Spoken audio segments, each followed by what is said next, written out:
Habíamos anunciado en el día de ayer que íbamos a hacer un paréntesis en el libro, en la carta a los Efesios, y que íbamos a tocar un tema que hace referencia a esta semana, a estos días, a este mes específicamente, que son cosas que la iglesia tiene que ir conociendo, aprendiendo, que hacen a nuestra fe, a nuestro creer y a la doctrina que nosotros creemos, enseñamos y predicamos. Y esto tiene que ver con la reforma, y le puse un título que es Recordando y celebrando el regreso a las Escrituras en los días de la Reforma Protestante. ¿Cuántos han escuchado alguna vez sobre la Reforma Protestante? Entonces, para poder entender esto de la Reforma Protestante, porque algunos lo tienen así como un movimiento de algunos cristianos, de alguna gente que pasó hace 500 años, entonces lo tenemos como a veces como un hecho histórico, ¿no? Como que no es tan importante, como que hoy estamos viviendo otras cosas y como que eso no afecta a nuestras vidas. Pero déjeme decirle que es muy importante y más importante de lo que a veces pensamos. Y vamos a poner hoy las bases para entender todo este asunto y que créame que vamos a tener una comprensión mayor hasta del mundo en el que vivimos cuando terminemos de entender lo que vamos a compartir hoy.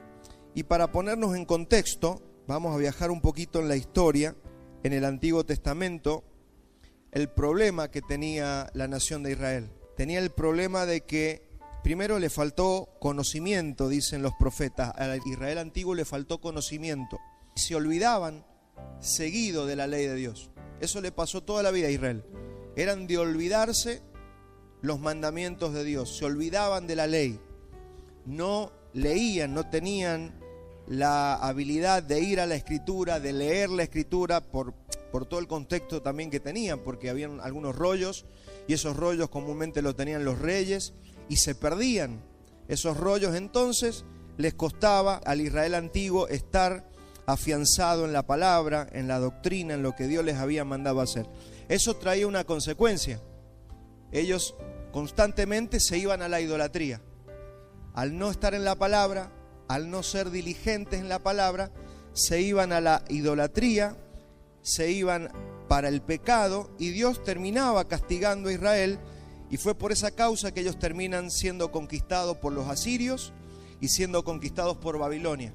Ese fue el resultado de una nación a la que Dios había entrado en pacto en el Sinaí, le había dado la ley, pero ellos no fueron diligentes con la palabra, no fueron minuciosos en estudiar, en leer y en obedecer la palabra de Dios. Y eso trajo muchas consecuencias. Mire lo que dijo el profeta Oseas, Oseas 4:6, vamos a leer. Dice Dios: mi pueblo fue destruido porque le faltó conocimiento. Por cuanto desechaste el conocimiento, yo te echaré del sacerdocio, y porque olvidaste la ley de tu Dios, también yo me olvidaré de tus hijos. Mire las consecuencias de una nación que se olvidó de la ley de Dios.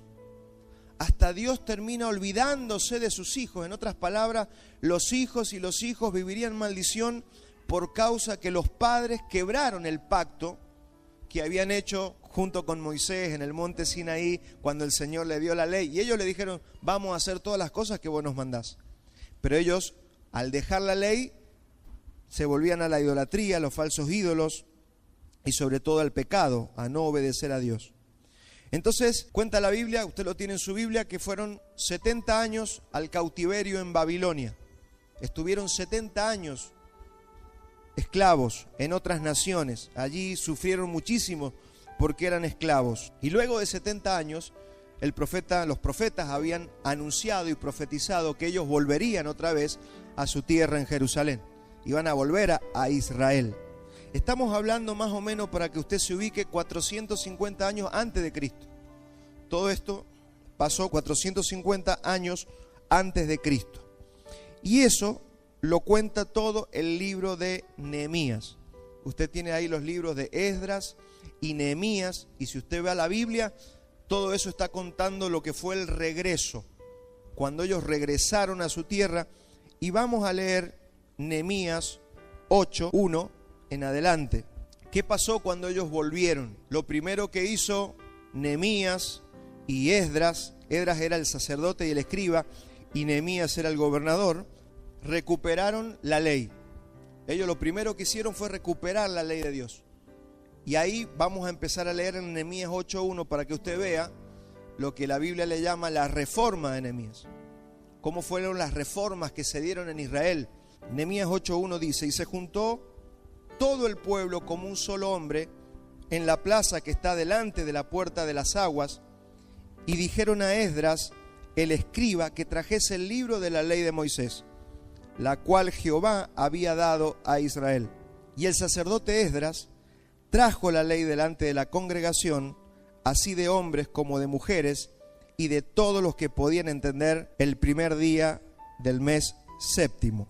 Y leyó en el libro delante de la plaza que está delante de la puerta de las aguas, desde el alba hasta el mediodía, en presencia de hombres y mujeres y de todos los que podían entender, y los oídos de todo el pueblo estaban atentos al libro de la ley. Y el escriba Esdras estaba sobre un púlpito de madera que habían hecho para ello. Abrió pues Esdras el libro a ojos de todo el pueblo, porque estaba más alto que todo el pueblo. Y cuando lo abrió, todo el pueblo estuvo atento. Bendijo entonces Esdras a Jehová, Dios grande, y todo el pueblo respondió amén, amén, alzando sus manos, y se humillaron y adoraron a Jehová inclinados a tierra. Y leían en el libro de la ley de Dios claramente, y ponían el sentido de modo que entendiesen la lectura. Eso es nuestro objetivo cada vez que nosotros leemos, predicamos y enseñamos la palabra, que usted entienda. El problema aquí era que ellos hablaban arameo, el idioma que habían aprendido ellos era el arameo, 70 años, imagínense, era como que si nos vamos nosotros, vuelven nuestros hijos y nuestros nietos, cambiaron su idioma, entonces el sacerdote tenía que leer en hebreo y transcribirle y explicarles el idioma para que ellos entendieran lo que estaban leyendo. Así que miren el trabajo que les estaba llevando de restauración. Y dice, y Nehemías el gobernador y el sacerdote Esdras, escriba, y los levitas que hacían entender al pueblo, dijeron a todo el pueblo: día santo es a Jehová nuestro Dios. No os entristezcáis ni lloréis, porque todo el pueblo lloraba oyendo las palabras de la ley. Imagínense, el pueblo había estado tanto tiempo lejos de la palabra de Dios, pero cuando el sacerdote y cuando el gobernador comienzan a leer, ellos lloraban. La palabra de Dios estaba empezando a hacer la obra nuevamente en el pueblo, en la nación. Los levitas pues hacían callar a todo el pueblo diciendo: callad, porque es día santo, no se entristezcan. Y todo el pueblo se fue a comer y a beber y a obsequiar porciones y a gozar de grande alegría, porque habían entendido las palabras que les habían enseñado. Fíjese, se pusieron felices de haber entendido y comprendido lo que se explicaba. Al día siguiente se reunieron las cabezas de las familias de todo el pueblo, sacerdotes y levitas, a Esdras, el escriba, para entender las palabras de la ley.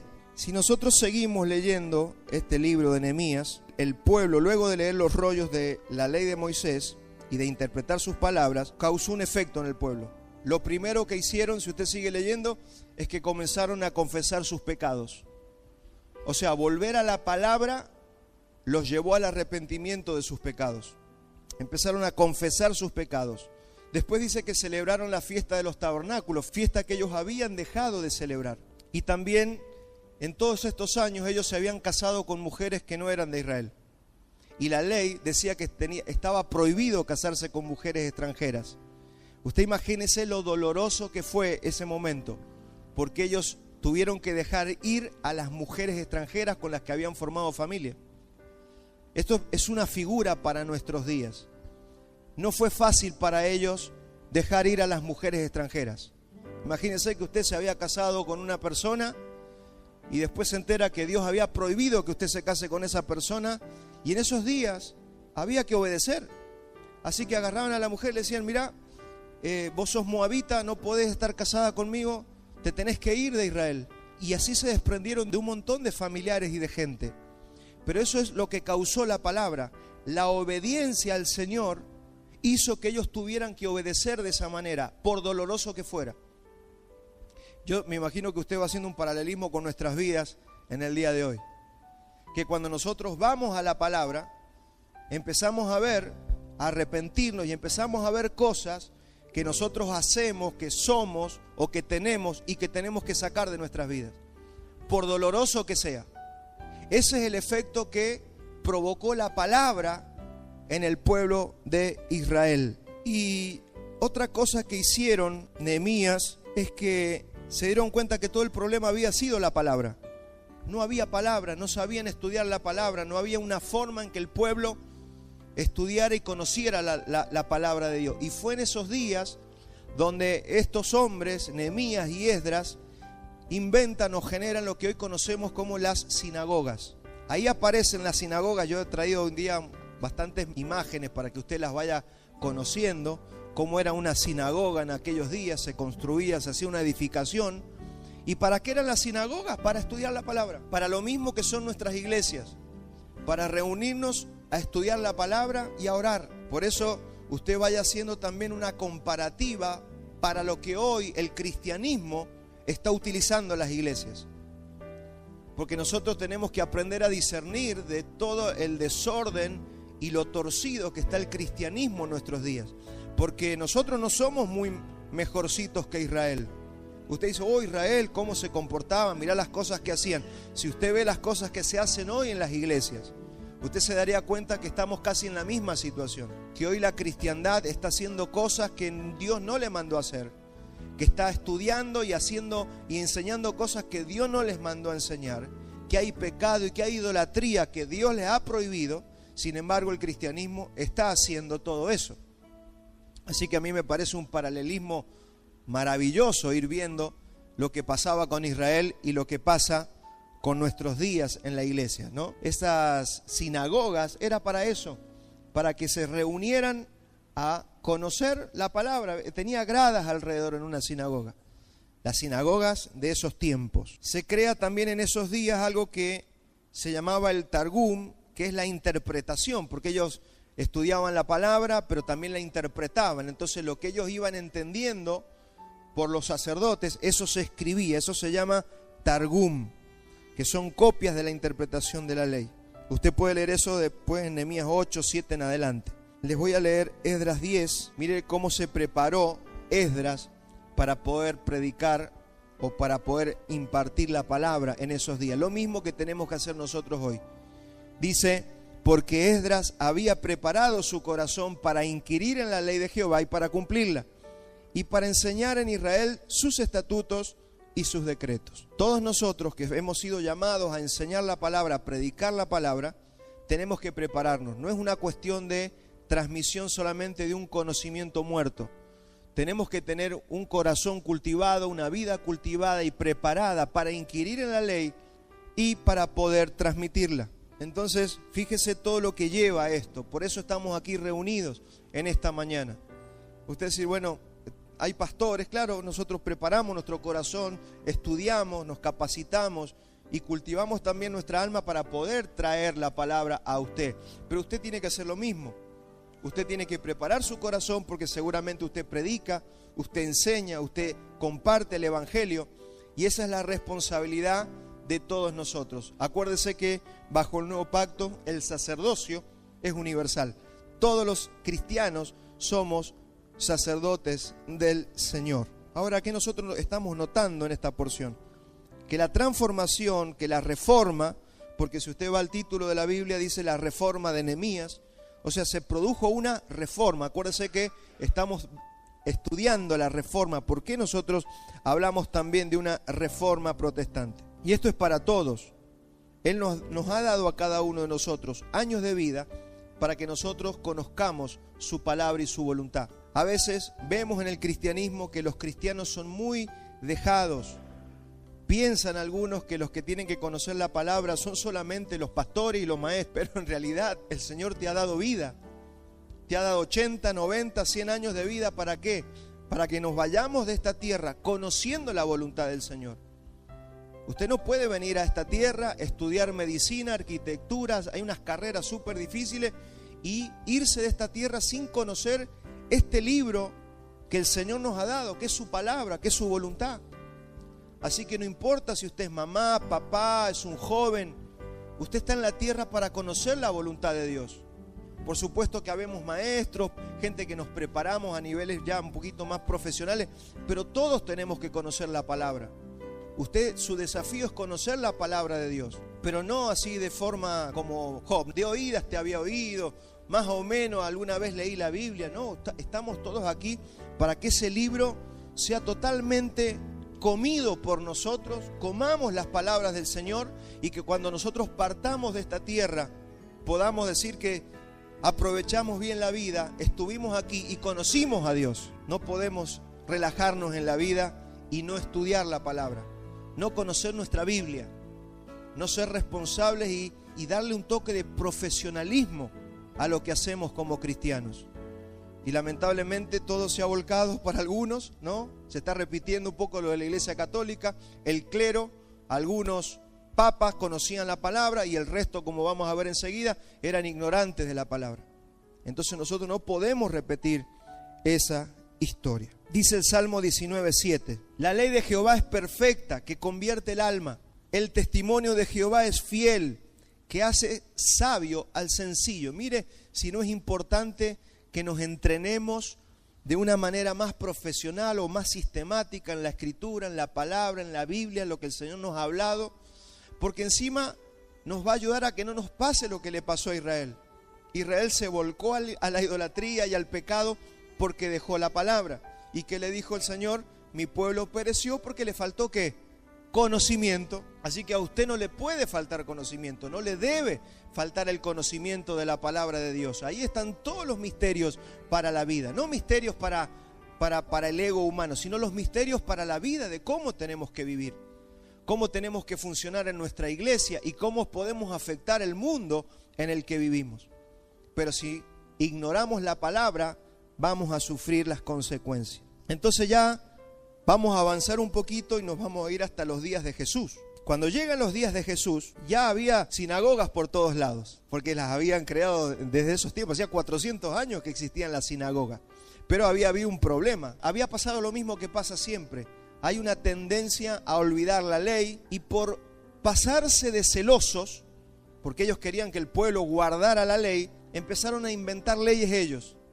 Y le agregaron a la ley de Dios un montón de leyes que se llama la ley de los ancianos o la tradición de los ancianos. Esto fue lo que empezó a pasar. Y Jesús, mire lo que le dice Jesús, esto cómo lo sabemos. Mateo 15:7.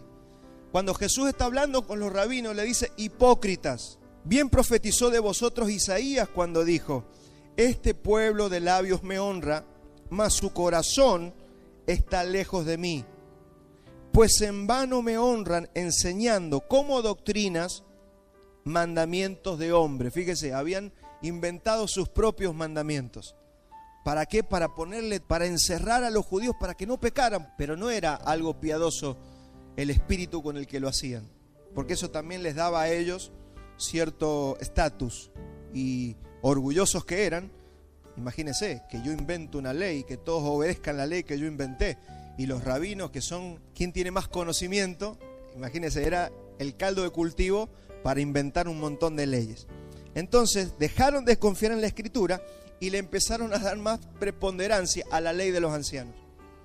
Y Jesús les dice: ustedes invalidan la ley porque están poniendo primero esas leyes que ustedes se inventaron. En otras palabras, fíjese dónde estaba el pecado.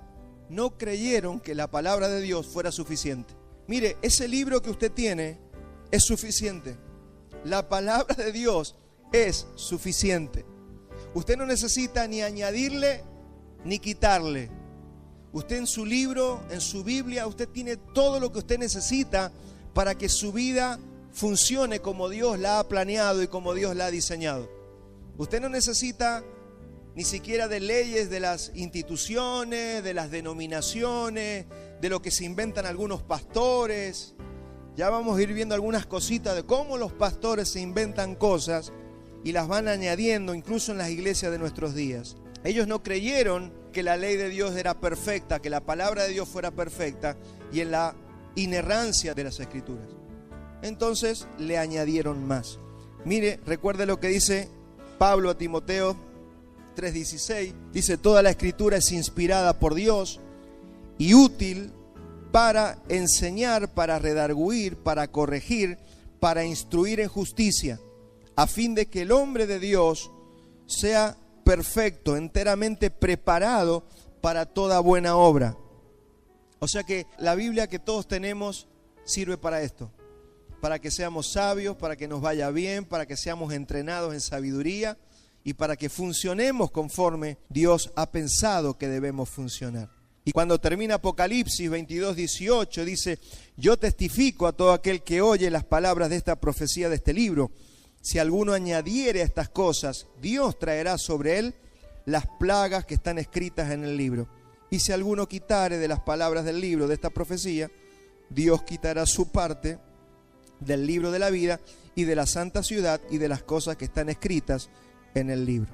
Observe que esa es la tendencia que hoy tenemos. Gente que quita cosas, gente que añade en nuestro cristianismo, en nuestras iglesias.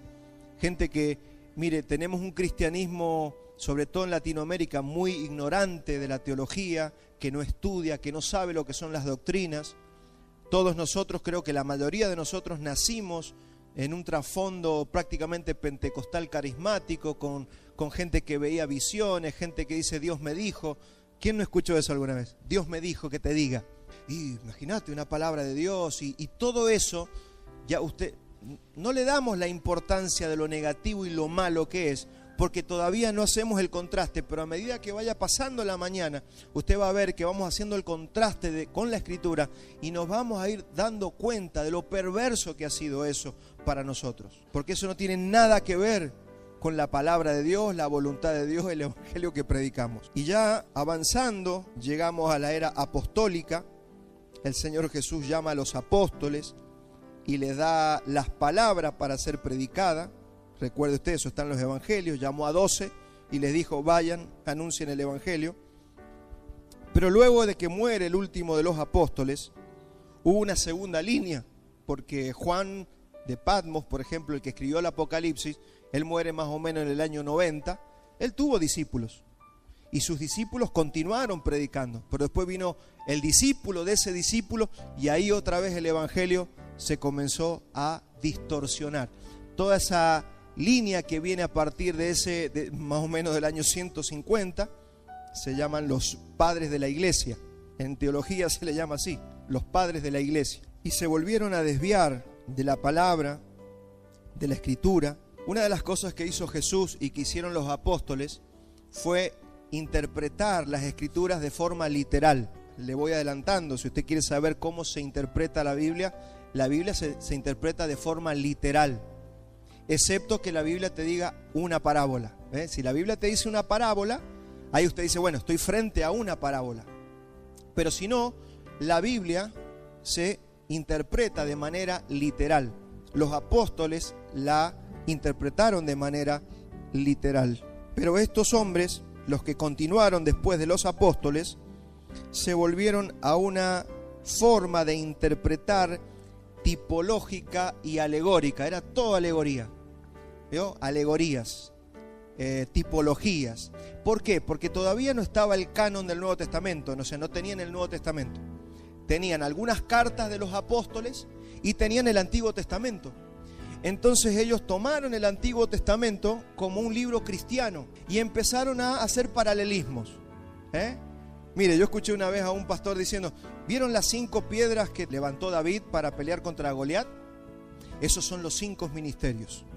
Y te dicen así, entonces están buscando un paralelismo, están buscando una simbología. ¿Y dónde dice la Biblia que esas 5 piedras son los 5 ministerios del nuevo pacto? ¿Lo dice en algún lado? Bueno, entonces cuando un pastor, un maestro o un hermano dice algo como eso, a mí me tiene que empezar a prenderse la alarma. Eso se lo está inventando él, porque otro puede decir, no, esos son los 5 candelabros.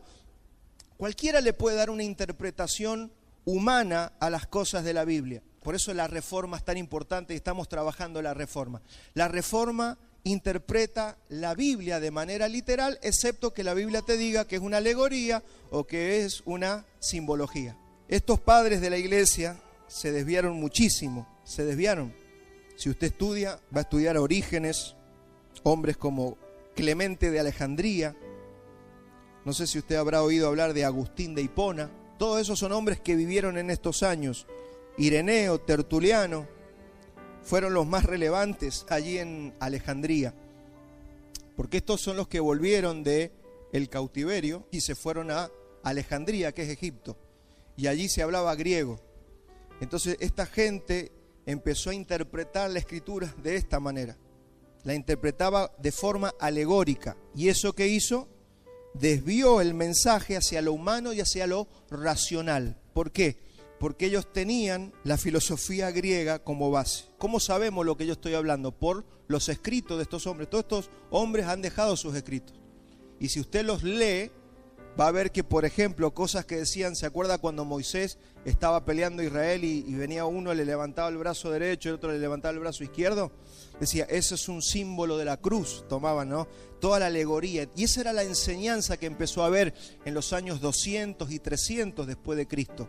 Era todo muy místico, se levantó un misticismo muy fuerte.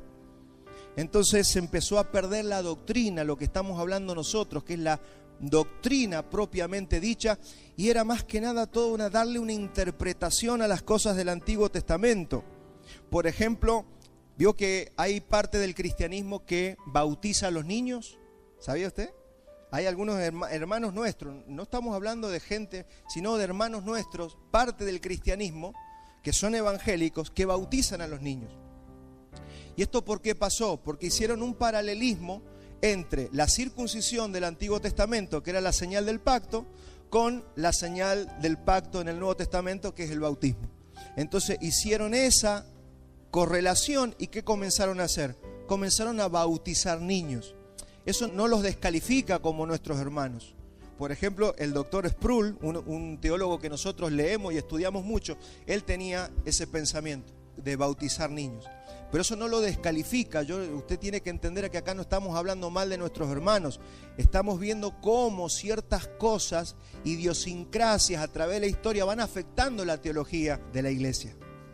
Y que nosotros tenemos que estar atentos porque puede que también nosotros hayamos sido afectados en nuestra teología por el contexto en el que hemos vivido y de donde hemos recibido muchas cosas. ¿Y esto qué va a hacer? Que nosotros nos pongamos un poquito más perspicaces a la hora de ver qué es lo que creemos y por qué lo creemos. Porque usted y yo tampoco nos podemos tragar todo lo que aprendimos en nuestra época. Tenemos que preguntar, pastor, ¿por qué nosotros creemos esto? ¿Y por qué tenemos esta práctica? Y ni le cuento las cosas que aprendimos cuando estuvimos en otras iglesias. Por ejemplo, yo hace 20 años atrás, las cosas que vi, que venía un hermano de la congregación y te decía, Dios me dio una palabra para tu vida. Imagínese la gente que ha quedado traumada porque alguien le dio una palabra de esa característica.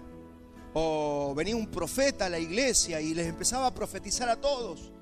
Y algunos recibían unas palabras que vaya a saber, parece que ese día no había desayunado el profeta y le dio una palabra que nada que ver, que iba a ser misionero en el África y la persona no tiene un llamado al África. Entonces quedan frustradas las personas. A algunos le dijeron que iban a ser pastores.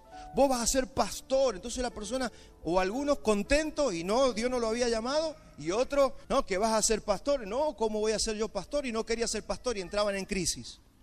Entonces todo eso ha provocado mucho daño.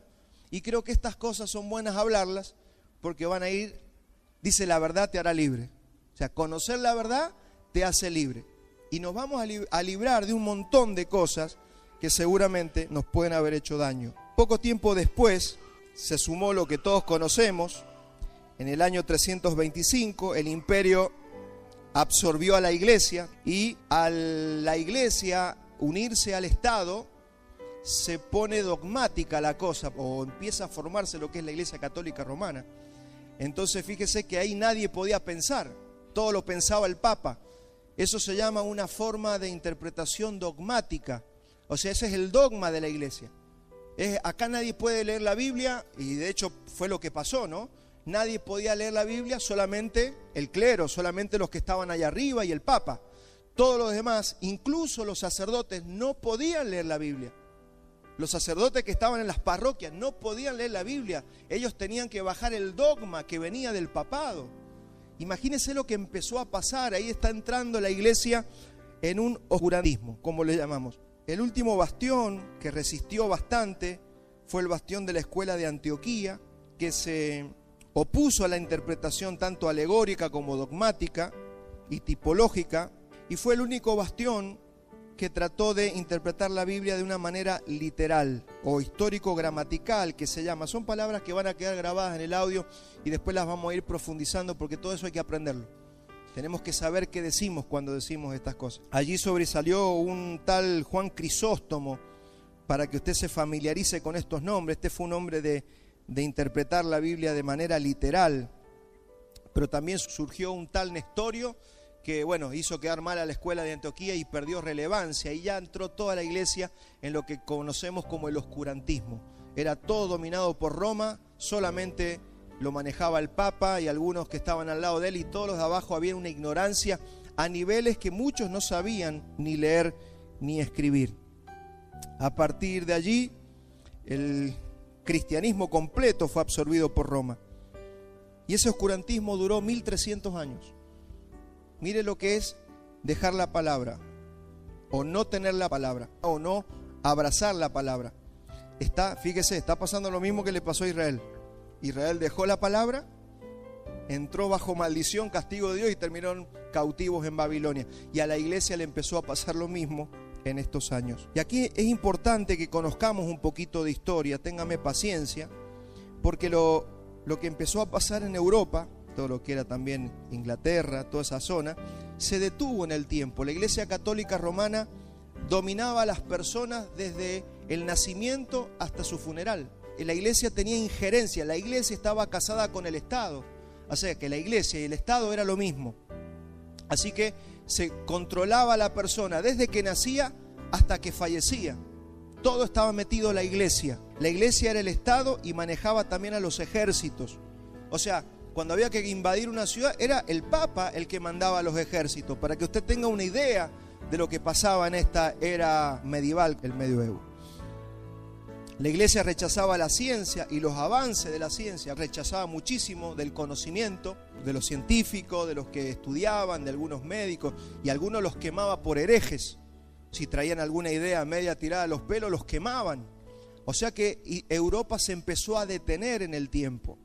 Fíjese, todo el arte de la Edad Media era un arte sacro, todo tenía que ver con lo religioso, era todo así sacro, también gótico, un poquito más adelante, en el siglo XII, todo gótico, todo tenía que ver con muerte, con religión y con la doctrina católica.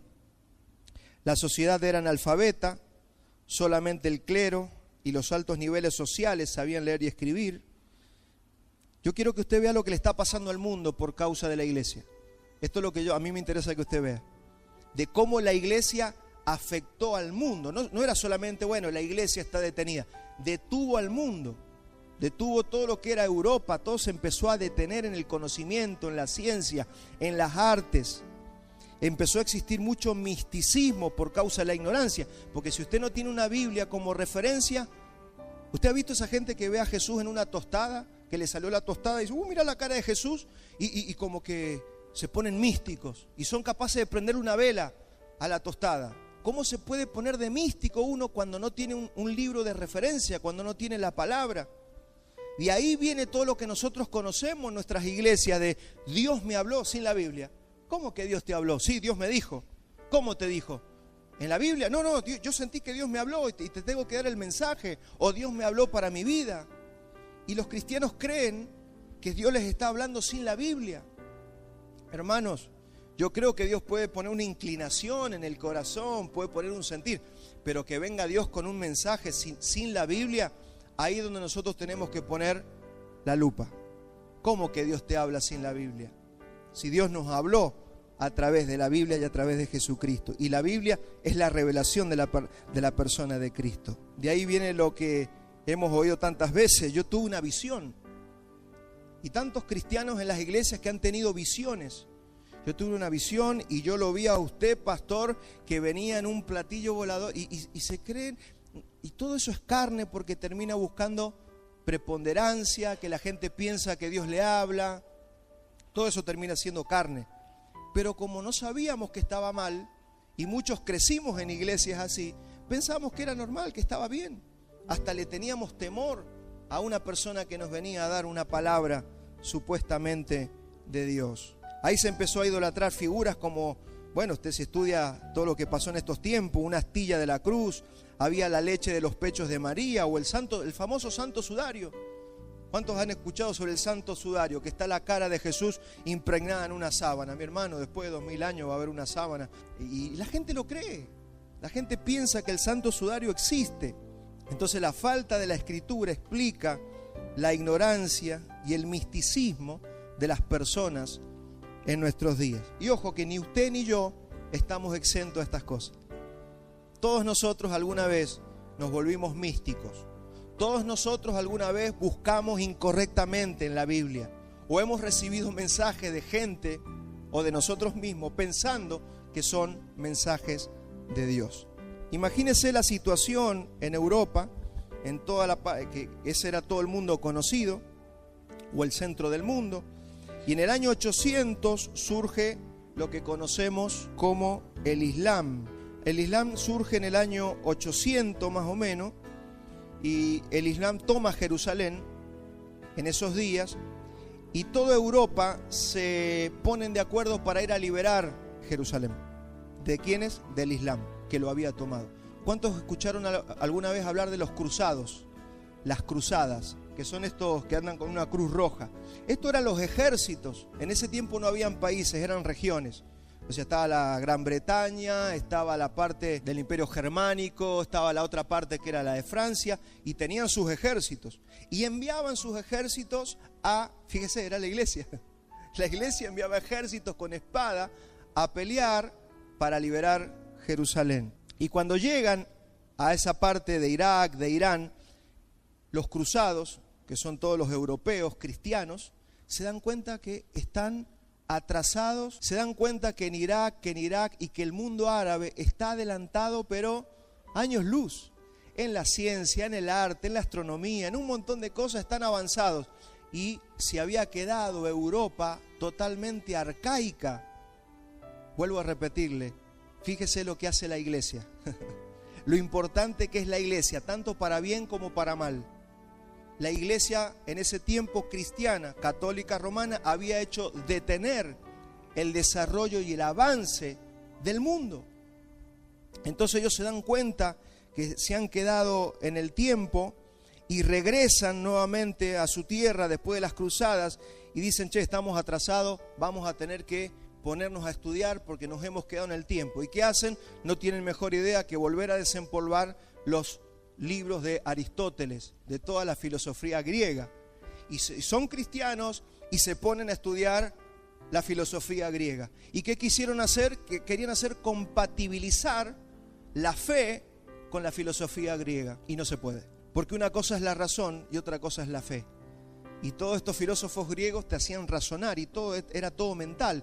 Entonces entendemos que la fe es destronada por la razón, y eso fue lo que pasó.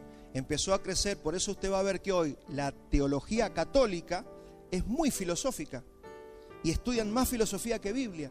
Y cuando usted escucha hablar, usted lo escucha hablar al Papa, casi todos los conceptos son de filósofos griegos. Entonces ahí nosotros vamos a ir entendiendo por qué es como es el cristianismo, el catolicismo, por qué nosotros estamos predicando lo que predicamos, por qué fue necesaria una reforma, tanto en los días de Esdras como en nuestros días, como lo vivimos ahora en el 1500. Entonces, pero fíjese, la iglesia católica se metió en la filosofía griega para tratar de avanzar. Y uno de los conceptos que decía Aristóteles dice, el hombre no está corrupto, está un poquito machucado. Así que si al hombre le damos un poquito de educación, lo encendemos, una chispa que lo va a encender. Por eso usted va a ver que la iglesia católica empezó a abrir escuelas por todo el mundo. Todas las parroquias tenían una escuela al lado, Fíjese, universidades, escuelas, secundarios, porque el pensamiento griego es que si usted estudia, usted le va a ir bien, usted va a funcionar. El Evangelio dice todo lo contrario, el hombre está totalmente depravado y necesita la salvación de Dios. Sin la salvación de Dios, que viene por la fe, el hombre no tiene remedio. Entonces fíjese cómo el cristianismo está instalando una idea que no tiene nada que ver con el evangelio. Y todo eso es oscurantismo. Por eso le llamamos oscurantismo. El tema es que todas esas escuelas que se abrieron no enseñaban Biblia, enseñaban filosofía, conocimiento griego. Hasta hoy toda su teología es aristotélica. Entonces eso hizo más que profundizar la oscuridad que ya había, y que la razón destronara la poca fe que tenían algunos.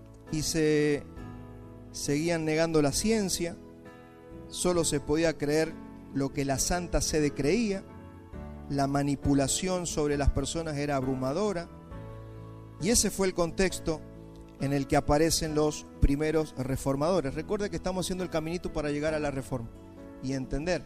Y ahí vemos los pre-reformadores. Antes de la gran reforma hubieron 3 grandes reformadores que los que estudiamos historia de la iglesia, se acuerdan hace algunos años, seguramente se acuerda de estas 3 personas: John Hus, a Girolamo Savonarola y a John Wycliffe. Estos 3 fueron los primeros que empezaron a protestar. Estos eran sacerdotes de la iglesia y empezaron a protestar porque estaban viendo la corrupción que había en la iglesia universal en esos días. Por ejemplo, Wycliffe, que vivió en el año 1330, proclamaba que la Biblia no solo debía estar por sobre la razón, sino también por sobre la iglesia. Imagínense, estaba metiendo el dedo en la llaga, era clavado que iba a haber problema. Tradujo la Biblia al inglés y lo matan por traducir la Biblia al inglés. Estaba prohibido que el pueblo leyera la Biblia. Por eso se llama oscurantismo estos días. Lo mataron por eso. Él defendía muchísimo la interpretación literal de la Biblia. A este hombre se le llamó la aurora de la mañana. Lo mismo pasó con Hus, que era de República Checa, y también con Girolamo Savonarola, que era de Italia. Ellos comenzaron a cuestionar la corrupción de la iglesia. Y lo que estamos hablando, lo estamos hablando porque dentro de unos días va a ser 31 de octubre. Y vamos a ver lo que pasó un 31 de octubre de 1517. Y ese fue el día en que Martín Lutero, en Alemania, llamó a una revisión al Papa. Él clavó 95 tesis para discutir algunas cosas, pero él no estaba tratando de armar una guerra ni irse de la iglesia. Él lo que quería era al Papa decirle: tenemos que revisar algunas cosas. De hecho, eso lo hizo en latín y era el idioma que usaba el clero. Entonces él quería discutir la doctrina. Lo que pasa es que él no sabía lo que estaba generando. Ahí comienza y ahí se da lo que hoy conocemos como la Reforma Protestante. Entonces él quería revisar el tema de la salvación. ¿Qué es lo que estaba cuestionando Lutero? Él cuestionaba la venta de la salvación, porque ya había empezado a haber venta de indulgencias, que se llamaba, que era venderle la salvación a la gente. Ellos querían construir la iglesia, necesitaba construir la Catedral de San Pedro, que hoy está ahí en el Vaticano, y no tenían plata. Entonces no se les ocurrió mejor idea que vender indulgencias y decirle a la gente que si ellos ponían plata podían liberar a sus familiares del infierno y del purgatorio. Se empezó a vender la salvación. Por eso se le llama oscurantismo a este tiempo. Imagínense, estaba obstruida hasta la forma de salvarse de las personas. Era tremendo lo que estaba pasando. También se cuestionaba el límite del Estado y la iglesia frente al individuo, frente a la salvación, frente a la libertad de los individuos. Y en esos días se empezó a corromper al máximo la iglesia. Hasta incluso vendían algunas parcelas en el cielo, ¿no? ¿Usted quería un terrenito? En el cielo les vendemos un terrenito, páguelo ahora, después cuando se muera lo va a poder disfrutar. Fíjese la corrupción hasta qué punto había llegado. Y eso también nos enseña cosas que hoy estamos viendo en las iglesias. Por ejemplo, el evangelio de la prosperidad, con el que nos enojamos tantas veces. Cuando te dicen: vení, trae una semilla por tus hijos, para que se salven tus hijos. ¿Quién no escuchó eso alguna vez en una iglesia o por YouTube? Trae una semilla, pactá por prosperidad, pactá para que se salven tus hijos. Es exactamente lo mismo. Te están vendiendo la salvación, te están vendiendo la prosperidad. O traiga una semilla si usted quiere ser sano, para que Dios lo sane físicamente. Fíjese la corrupción hasta qué punto. Y muchos de nosotros podemos haber estado en iglesias así y no habernos dado cuenta, porque cuando nosotros llegamos a la iglesia eso ya se enseñaba. Y como todos lo creían, no lo cuestionábamos. Vio lo importante que es estudiar la historia, estudiar la doctrina.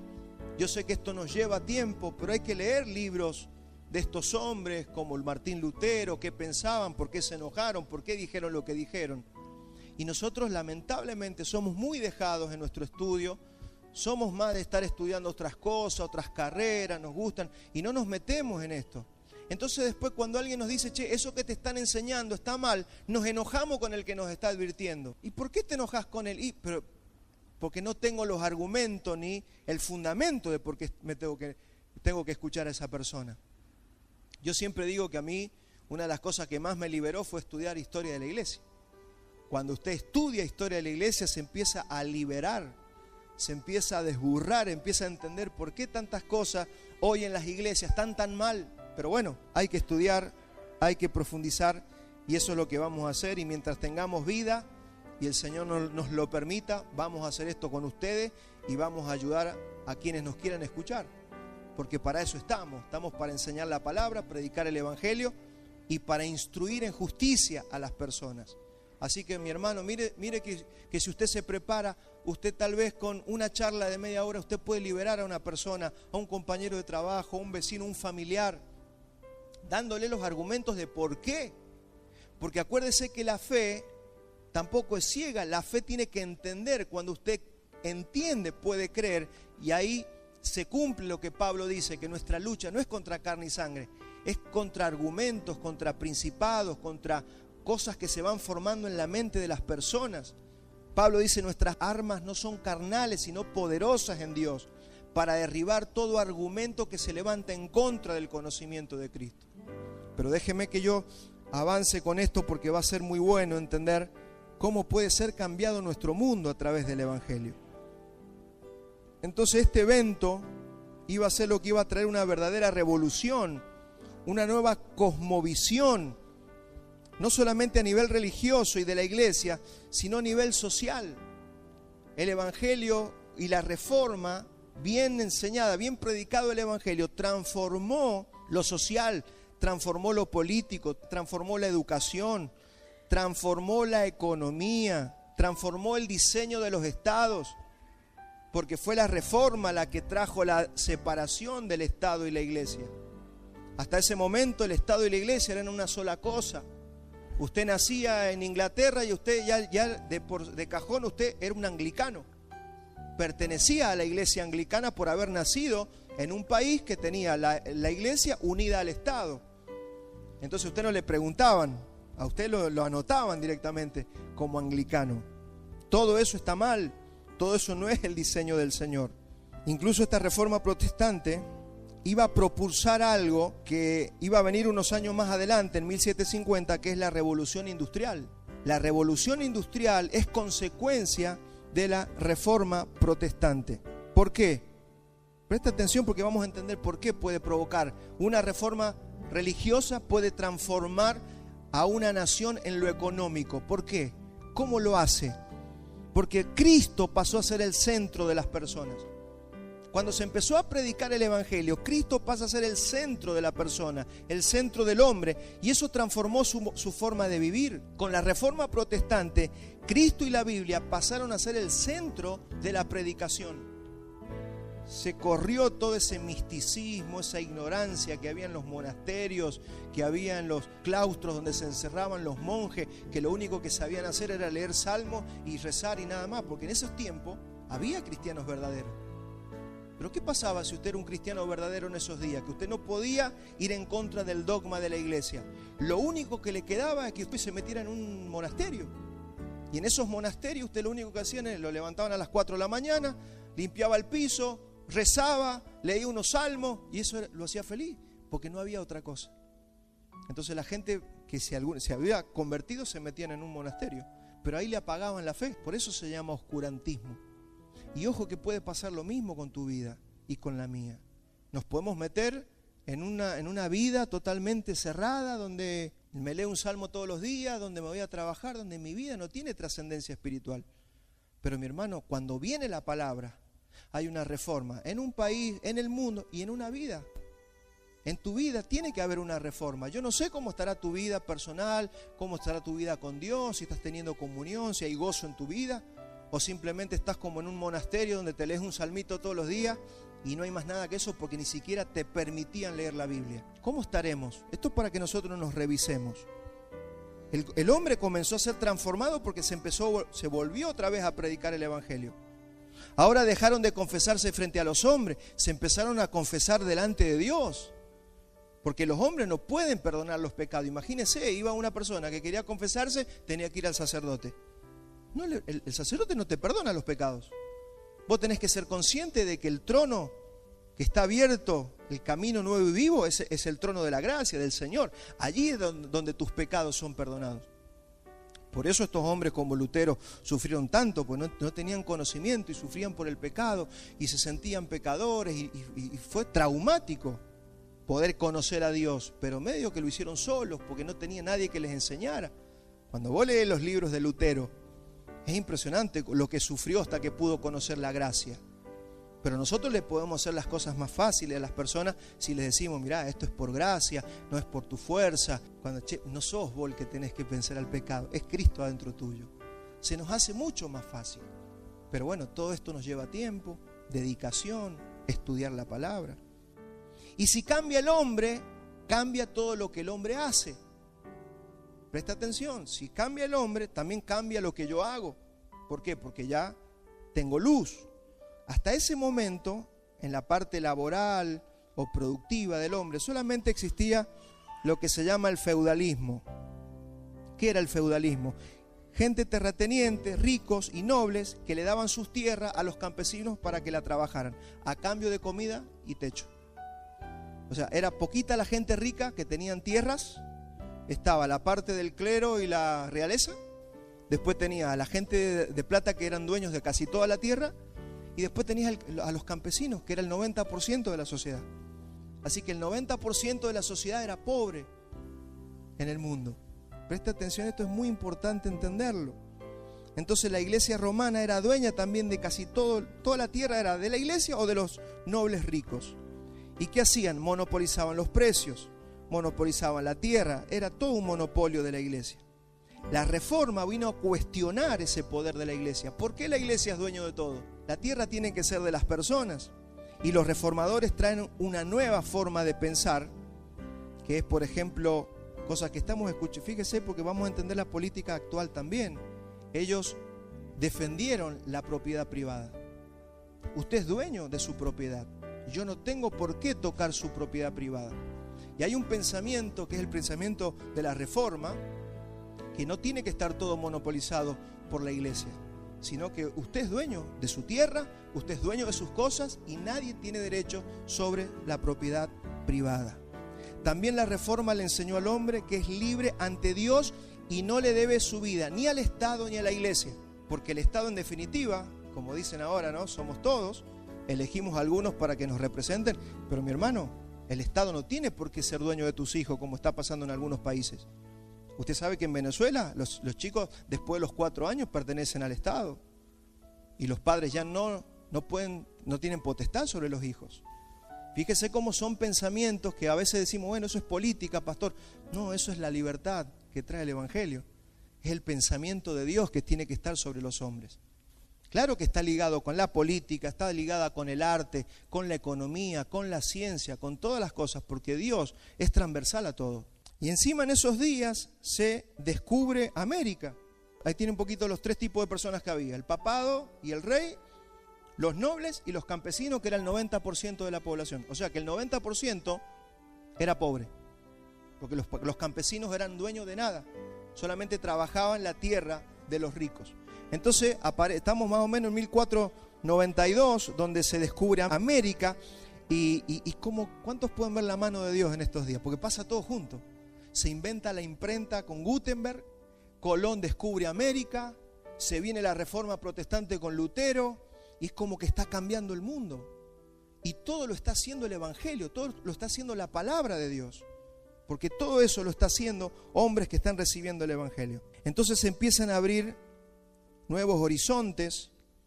En América se va a formar lo que es la república y la democracia, los estados libres, porque también en ese momento, como había persecución en Inglaterra y sobre Holanda, muchos de los puritanos empiezan a huir hacia América, y todos saben que ahí buscando libertad religiosa, se forma lo que hoy conocemos como los Estados Unidos. Todo está pasando en esos días, todo está pasando en esos años. La reforma buscaba el desarrollo del individuo y su educación, en contraste a Roma, que no buscaba la educación de las personas. De hecho, fíjese, las primeras 120 universidades las fundan los protestantes. Bueno, acá esto es una pintura muy famosa de cuando llegan los puritanos a las costas de Estados Unidos en el Mayflower. Y estas universidades como Harvard, como Yale, como Columbia, son todas universidades que fundaron los protestantes. Y se fundaron para preparar pastores. Claro, hoy día está todo al revés, ¿no? Pero para eso la fundaron cristianos protestantes en la Nueva América que se estaba en cierne, que se estaba formando. ¿Qué hizo también la Reforma? Promovió que la educación primordialmente estaba en manos de los padres y en la casa de los cristianos. Mire, cuando nosotros promovemos tanto lo que es la educación en casa, todo eso es un pensamiento de la Reforma, porque antes te lo agarraba la Iglesia Católica y de pupilo y te los entrenaban y le quemaban la cabeza, ya salían mal. Pero la educación de los hijos es potestad de los padres, y si es en la casa, mucho mejor, aunque después puedan ir a una universidad. Pasa que esto, bueno, ya lo hemos hablado muchas veces, ¿no? El tema de la educación también está totalmente contaminada en todo el mundo. Y otra de las cosas que bregó la Reforma es por abolir la esclavitud. Había mucha esclavitud y la Reforma hablaba de un hombre libre. Por eso es importante pensar que la Reforma es para prestarle atención. La Reforma también cambia la manera de pensar, y eso afectó al hombre en la ética del trabajo. Presta atención porque cambia la economía. Como la Reforma no es una cuestión histórica que pasó para un grupito, no, es la reforma de la iglesia. Presta atención a esto. Es la iglesia que se había corrompido y una reforma que se da dentro del seno de la iglesia para transformar no solamente la iglesia, sino a todo el mundo. Entonces, la Reforma cambió la ética del trabajo del hombre y lo transformó en su disciplina, en su diligencia, en su frugalidad o austeridad, porque ahí aparece lo que es el ahorro. Cuando nosotros muchas veces hemos enseñado sobre el ahorro, eso es algo que promovió la Reforma, la inversión, muchas de las cosas, de los principios que estamos escuchando hoy, de los principios, veo que dicen, los principios liberales, todo eso viene de la Reforma. Los principios liberales que se están pronunciando hoy en nuestro país vienen de la Reforma, donde la persona tenía que invertir, donde no te tenés que gastar todo lo que ganás. Eso antes no se enseñaba, la iglesia iba en contra de todo eso. Y se empezó a promover la inversión. Y si usted promueve la inversión, hay desarrollo y la ayuda al necesitado y pensar en tus futuras generaciones. Que vos no te puedes gastar todo, que vos le tenés que dejar a tus hijos y a los hijos de tus hijos. Y todo eso se empezó a proclamar en la Reforma. Por eso empezó a haber un cambio tan drástico en el mundo. La Reforma trajo prosperidad a la raza humana. Antes todo estaba monopolizado por el Estado y la Iglesia. La agricultura, la ganadería, que era lo único que había. Porque no había industria todavía. Acuérdense que estaba en cierne lo que era la revolución industrial. Pero hasta ese momento era todo ganadería y agricultura. Y ahora los individuos empezaron a abrir sus propias empresas por la Reforma. Y cuando empiezan a haber empresas, ¿qué empieza a crecer? El país. Todo eso viene de la Reforma protestante. Y esto trajo riqueza a los países, pues este cambio de paradigma desencadenó en lo que fue la revolución industrial. Esto está sacado ahí de Wikipedia. Fíjese, hay algunas estadísticas de cómo empezó a cambiar la pobreza en el mundo. Hasta ese momento el 90% de la población mundial era pobre y casi indigente. Hoy, gracias a esa revolución, solamente el 8,5% de la población mundial vive con $2,15 al día y el 7,3% vive en pobreza extrema. Es decir, se invirtió. Que antes el 90% era pobre, ahora el 10% es pobre a nivel mundial. Fíjese, esto es tremendo. Porque usted dice, bueno, sí, pero hay mucha gente pobre, sí, pero usted fíjese cómo vivían los pobres de la Edad Media y cómo viven los pobres de hoy. La forma de vida de los pobres de hoy no tiene nada que ver con los pobres que no tenían ni letrina en la Edad Media. Entonces fíjese cómo la Reforma protestante transformó todo esto a niveles mundiales. Ese es mi objetivo, que usted lo pueda ver. Porque esa misma reforma que cambió el mundo es la reforma que puede cambiar tu vida. Y se hace a través de la palabra. Porque Lutero lo único que puso fue la palabra sobre la mesa. Así que si vos querés ver una reforma en tu vida, no hay otra cosa que la palabra. Lo mismo que hizo Esdras y que hizo Nehemías. Es a través de la palabra. Esta reforma no logró impactar en Sudamérica. Y voy a terminar hablando de Sudamérica. ¿Por qué hemos visto que esto pegó en Estados Unidos, pegó en Canadá, pegó en Australia, pegó en toda Europa, en parte de África, pero no ha pegado en Sudamérica? Nosotros tenemos cristianismo, pero en Sudamérica nunca llegó a impactar la reforma protestante.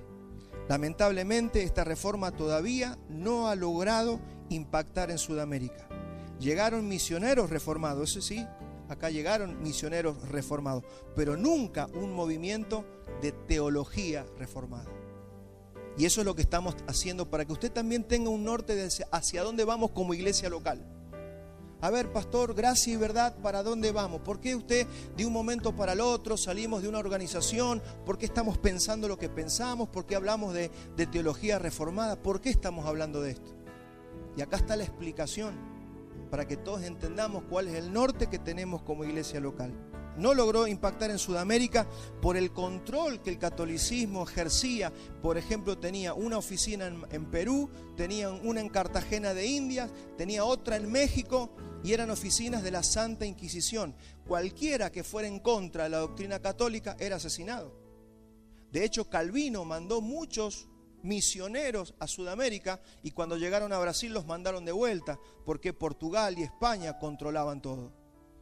El Santo Oficio se llamaba, era matar a los herejes. Si usted era reformado, por eso a Lutero lo querían matar y por eso mataron a muchos hombres de la Reforma. Entonces, entender que por qué no ha impactado la Reforma aquí en Latinoamérica, y eso explica gran parte de la pobreza latinoamericana, porque todo está acá, y todo está acá. Si nosotros no tenemos un buen pensamiento de la palabra de Dios y la palabra de Dios no impacta en nosotros, hermanos, va a ser imposible que haya prosperidad, ni en una casa, ni en una ciudad, ni en un país, ni en un continente. Por eso es tan importante entender el efecto de la Reforma protestante que se están celebrando 507 años ahora en el 31 de octubre. Solamente hace 20 años en América Latina está moviendo algunos institutos, escuelas e iglesias reformadas que se están abriendo por varios lugares. De hecho, yo estoy estudiando en un instituto de Lobos de Buenos Aires, pero hace 20 años que está llegando la teología reformada a Latinoamérica. Así que imagínense que tenemos mucho trabajo por delante. Desde 1820, todo lo que nos llegó a nosotros a nivel teología fue una teología informal, pentecostal, que más que nada es de tradición oral, porque usted va a decir, a ver, ¿cuáles son los estatutos? ¿O qué creen los pentecostales? Cada uno cree lo que se le da la gana. No hay nada escrito, no hay credos, no hay concilios, no hay dogmas, no hay nada escrito. Hay una tradición oral, eso para que nosotros comparemos entre la teología que llegó a Latinoamérica y la teología reformada, que tiene sus catecismos, que tiene sus concilios, que tiene sus credos, que está todo escrito, en qué creemos. Eso es muy importante. Por eso nosotros, ¿se acuerda que hace un tiempito hablamos sobre el tema de lo que creemos y ya en un futuro lo vamos a hacer mucho más formal? Pero ya estamos teniendo algunas declaraciones de fe y también hay que darle tiempo porque nos estamos formando. Estamos saliendo de una teología liberal y estamos abrazando una teología reformada y eso nos está llevando tiempo. Tiempo de estudio, tiempo de preparación, tiempo de soltar pensamientos viejos. El pastor también está en ese proceso. Entonces usted también tengámonos paciencia, pero estamos haciendo algo que hace solamente 20 años estamos empezando a ver aquí en Sudamérica. Así que imagínense que va a ser lindo lo que se viene de aquí en más, porque la palabra tiene poder. La palabra tiene poder, indefectiblemente transforma todo lo que toca. Así que prepárese, mi hermano. La teología reformada posee credos, catecismo y concilios y escribe su teología y su declaración de fe. No es una teología sentimental que tenemos que sentir, yo sentí esto, yo sentí lo otro. No, mi hermano, es una teología pensada y razonada. Y lo bueno de los medios de comunicación Así como la imprenta en 1517, hoy las redes sociales están sirviendo muchísimo. Así como transmiten lo malo, también están transmitiendo lo bueno. Estaba escuchando a uno de mis profesores de la facultad. Se están abriendo iglesias reformadas, pastores están siendo transformados y cambiados de una manera impresionante. Nada más que no lo vemos aquí. Pero si uno se empieza a meter en el ambiente, se va a dar cuenta de lo que está pasando. Así que oremos por esto. Ore por esto. Esto tiene que ser motivo de oración para nosotros. Y la base de la teología reformada, y con esto voy a terminar porque vamos a seguir el domingo que viene en el predio, donde juntamente con Luis vamos a tocar estas 5 solas, que son los pilares fundamentales de la reforma. Por ejemplo, la sola escritura. Usted habrá escuchado alguna vez las 5 solas, son los pilares que describen la fe que nosotros creemos. Las 5 solas. ¿Qué es la sola escritura? Y vamos a comenzar con la sola escritura porque es lo primero, que es el fundamento, es la base, es el fundamento de cuando usted va a escribir, a edificar algo. Tiene que ser la escritura, tiene que ser la palabra. Y la primer sola es sola escritura. No hay que añadirle nada, no hay que sacarle nada. Es la escritura lo único que usted necesita para empezar a edificar. Solo la palabra de Dios, es decir, la Biblia. Porque algunos definen la palabra de Dios como lo que Dios me dijo. No, la palabra de Dios, dígalo conmigo, es la Biblia. Allí está la palabra de Dios. La palabra de Dios, es decir, la Biblia, es la autoridad en materia de fe y práctica. En materia de lo que voy a creer y en materia de lo que voy a hacer. ¿Cómo voy a criar a mis hijos? Está en la Biblia. ¿Cómo voy a hacer en mi matrimonio? Está en la Biblia. ¿Cómo hago negocio? Está en la Biblia. ¿Cómo hacemos iglesia? Está en la Biblia. ¿Cómo se dirige una nación? Está en la Biblia. La palabra de Dios es suficiente para que el hombre conozca la salvación, para tener santificación, para conocer a Dios por medio de Cristo y poderse relacionar con Él. Después tenemos las dos que siguen. Sola gracia y sola fe. Todos estos son los puntos que vamos a ir desarrollando en los próximos domingos. Acuérdense que hemos hecho un paréntesis en la carta a los Efesios por causa del tiempo que vivimos. Esa escritura establece que la salvación es solo por gracia, es decir, sola gracia, y que esa gracia es por medio solo de la fe, es decir, sola fe, sin las obras humanas. Usted no tiene que hacer nada para salvarse. Cuarta sola es solo Cristo. Solo Cristo, es decir, nada ni nadie aparte de Cristo puede contribuir a la mediación para que el hombre reciba la salvación de Dios. Solo la obra de Cristo es el mérito para que usted sea salvo. Solo la obra de Cristo. Ninguna obra tuya puede aportar para tu salvación. Y por último, solamente todo esto es para la gloria de Dios. Esa salvación que Dios te da a vos no es para vos, es para la gloria de Dios. Porque el que se va a glorificar con tu vida es el Señor. Entonces, solo para la gloria de Dios. Y esto hay que repetirlo, conocerlo, saberlo, ser profesional en esto, porque esto es lo que va a transformar nuestras iglesias y va a transformar nuestras vidas. Hoy, millones de cristianos no saben nada sobre la reforma, creen que es una noticia de hace 500 años atrás. Hermanos, hay que indagar, hay que estudiar, hay información suficiente para que usted investigue, estudie y se prepare, referido, por ejemplo, a la reforma. Y sobre las 5 solas, es el movimiento que a partir de 1517 transformó al mundo y a la humanidad. Mira el poder de la reforma, mira el poder de la palabra de Dios. Las 5 solas no son un eslogan o un lema de una denominación o de una iglesia. Son los 5 pilares de la iglesia reformada mundial. Son los 5 pilares que cambiaron el mundo y, como digo siempre yo, sacaron a las patadas al oscurantismo y a la ignorancia. Así que no nos podemos dar el lujo de ignorar lo que es la reforma y los principios de la reforma. Y el próximo domingo vamos a comenzar allí, si el Señor lo permite, con todo este estudio. Conclusión. De la misma manera que Esdras trajo una reforma a Israel recuperando la ley y leyéndola al pueblo y haciéndola estudiar, de la misma manera que Lutero, Calvino y Zwinglio reposicionaron la palabra de Dios por sobre todo lo demás y trajo esta bendición al mundo, De esa manera estamos trabajando para esa reforma pueda desembarcar definitivamente en América Latina y sea más que algunos misioneros aislados, sino un ente transformador de nuestra sociedad latinoamericana, tan contaminada de liberalismo, de pentecostalismo, de dispensacionalismo y de falsas doctrinas. Vamos a ver cómo caen todas las falsas doctrinas cuando uno conoce la verdad. Y no nos va a dar ningún resquemor decirle a otro hermano nuestro, estás equivocado. Claro, esto trae confrontación, pero tiene que encontrarte con un Espíritu Santo a pleno en tu vida, para que cuando usted y yo exhortemos y corrijamos y digamos a alguien que está equivocado, lo hagamos en el Espíritu, en amor, y no como lo han hecho los carnales que generan un montón de daño en las personas. ¿Cuánto dicen amén a eso? Sola Escritura se tiene que transformar en el grito de batalla de la iglesia actual. Porque el gran problema que tenemos en las iglesias es que hacen todo conforme, no vaya a saber qué cosa, y no conforme a la Escritura. Tiene que ser conforme a la Escritura. Algo ha comenzado y ya lo estamos empezando a ver en América Latina.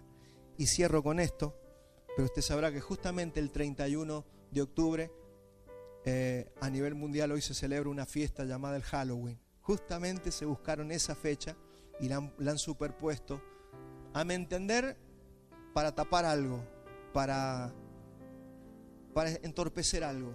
Porque si usted quiere molestar a alguien, usted le va a hacer el día, che, tu cumpleaños ese día yo voy a hacer una fiesta para que nadie vaya a tu fiesta. Un poquito eso es lo que quieren hacer las tinieblas con la iglesia. El 31 celebran el día de la Reforma Protestante, vamos a hacer el Halloween. Y fíjese, y se lo leo para que a usted más o menos le quede algo, después lo estudie. No creemos que sea inocente que el 31 de octubre las tinieblas quieran resaltar una fiesta pagana celta llamada Samaín, donde invocaban a los espíritus y los demonios el día que finalizaba el verano, porque empezaba la oscuridad y venían los meses de la oscuridad sin cosecha. Y creían que los muertos pasaban al lado de los vivos. Eso lo hacían los celtas, allá en las islas británicas. El Imperio Romano y la Iglesia adoptaron y la cristianizaron a esa fiesta celta y la unieron a una festividad que era de los católicos llamada el Día de Todos los Santos, pero que eran los muertos, los mártires. O sea, se celebraban a los muertos, supuestamente a los santos, pero que eran los mártires, es decir, los muertos. Entonces la Iglesia Católica juntó esa fiesta celta con su Día de Todos los Muertos y es lo que ha terminado en decantar en lo que nosotros conocemos hoy como la fiesta de los muertos o el Halloween, que la trajeron los irlandeses a Estados Unidos. La gente dice que no es una fiesta norteamericana, es una fiesta celta, que la agarró la Iglesia Católica y la cristianizó en todo el mundo. Claro, como llegan las noticias de Norteamérica, nosotros acá en Latinoamérica festejan las mismas cosas, pero no es una fiesta norteamericana, es una fiesta que los irlandeses llevaron a Estados Unidos y de ahí se repartió para todo el mundo. ¿Tratando de qué? De ocultar una fecha tan importante para la cristiandad como es el 31 de octubre, que es el día de la Reforma. Se ve que le dolió mucho a las tinieblas el golpe de la Reforma. Así como la unión entre el Estado y la Iglesia fue un golpe para la Iglesia, así Constantino fue un golpazo para nosotros porque se unió el Estado y la Iglesia y se contaminó la Iglesia. El mismo golpe nosotros le devolvimos a través de la Reforma Protestante. Hermanos, fue tremenda la Reforma, porque así como hemos visto, liberó al mundo. Entonces, mi hermano, más allá de la iglesia, nosotros somos luz y sal para todo el mundo. Por eso es tan importante. Y aún los que no son cristianos se benefician de una iglesia que entiende en lo que cree. Amén. Póngase de pie, vamos a orar para terminar.